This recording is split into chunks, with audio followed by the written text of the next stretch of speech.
like 3 of those in 1 minute. They can guzzle down. And I think it's because when they do find water, they have to make sure to get that water like really, really quickly before anybody else. So they just replenish quickly. And then I've seen them go to an oasis, and after they drink, they look like big balloons. They're just full of water, like 30 gallons, you know, it's like sloshing around. 20 minutes later, it disappears into their body. And where does it go to? You know, we used to think it went into the hump, but it's like, there's no way you can hide like 30 gallons up in the hump over there. It doesn't change shape. It goes into the bloodstream. So our red blood cells are round, they don't change shape. His red blood cells are oblong.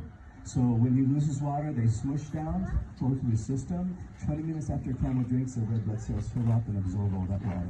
So that's where the water. So every system in the camel's body is supercharged. It's just made to survive in the harshest environment known to mankind. And here, I'll talk about one more thing. When it's hot out, what do our bodies do to cool down? We sweat, exactly.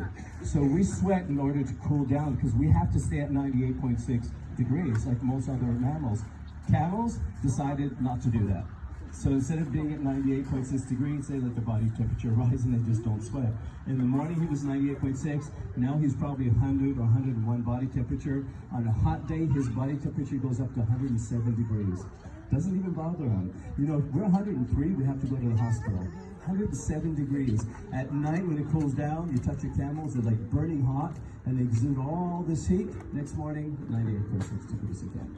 So every system that you can think about on the camel really, really helps them in the desert. Walking around one more time, we'll talk about a couple more things.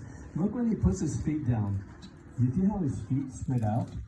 He has soft gelatinous pads. So when he's walking on the sand, he doesn't sink in. His feet kind of spread out, and it's easy for him to walk on the sand.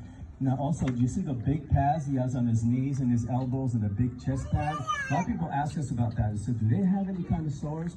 No, those are really specific, important pads that protect them when they're laying down.